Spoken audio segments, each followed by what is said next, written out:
দিয়েছি, শুনবো তারই জীবনের গল্প আর আপনাদেরও শোনাবো। আসসালামু আলাইকুম আপু, ওয়ালাইকুম আসসালাম। কেমন আছেন আপনি? আলহামদুলিল্লাহ ভালো আছি। আপু আপনার নাম? আমার নাম মায়া, মায়া। দেশের বাড়ি কোথায়? মাদারীপুর। মাদারীপুর। পরিবারে কে কে আছে আপনার? আমি আর আমার মা। আপনি আপনার মা? জি। বাবা নেই? জি। বাবা কি হয়েছে? বাবা কি মারা গেছে নাকি? আমি জন্মের পর থেকে আমার বাবাকে দেখিনি, বেঁচে আছে না মরে গেছে সেটাও জানি না। খোঁজ খবরও জানেন না? কখনো দেখতেও আসেনি বাবা? কোনোদিন আচ্ছা দেখিনি। আচ্ছা। আপনি এখন তো, আপনার বয়স কত চলছে আপু? 23 বছর। 23 বছর। তো এখন তো বিয়ে তো উপযুক্ত হয়েছেন তাই না? বিয়ে করা লাগবে। তো কিরকম পাত্র চাচ্ছেন বিয়ে করবেন?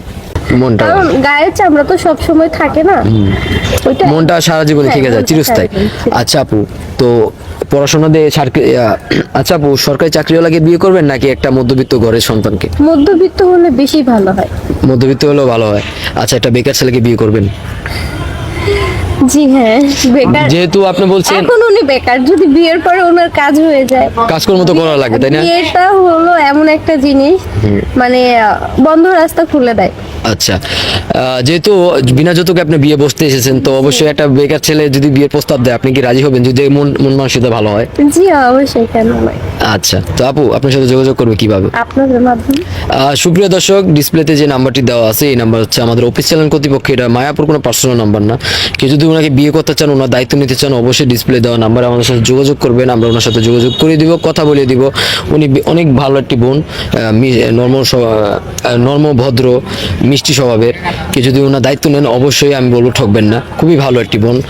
আপু নামাজ কালাম পড়েন? জি আলহামদুলিল্লাহ। 5 ওয়াক্ত পড়েন? জি হ্যাঁ। আচ্ছা, তো জীবনসঙ্গী কি নিয়ে কি স্বপ্ন আপনার? সব মেয়েরই স্বপ্ন থাকে জীবনসঙ্গী কি নিয়ে, যে দেখতে এরকম হবে, মন মানসিকতা। আমার তো একটাই স্বপ্ন, যিনি আমাকে মদিনায় বা মক্কায় জীবন এক জায়গায় নিয়ে যাবে, হজ করবেন? যদি ওনার সামর্থ্য হয়। হজ করার? জি। আচ্ছা, বিয়ের পর কি একলা খাওয়ার কোনো ইচ্ছা আছে না না স্বামী? না, আমি সব সময় একা থেকে আসছি, আমি চাবো না আমি একা থাকতে, আমার আর একা থাকতে ভালো লাগে না, আমি চাই আমার আশেপাশে সবাই থাকুক। আচ্ছা, বিয়ের পর কাকে বেশি প্রায়োরিটি দিবেন, স্বামীকে নাকি স্বামীর বাবা মাকে? বাবা মাও স্বামীও, যার যতটুকু দরজা তার ততটুকুই দরজা থাকে। আচ্ছা, মানে ওই সবাইকে ইকুয়াল ভাবে আপনি বিবেচনা করবেন।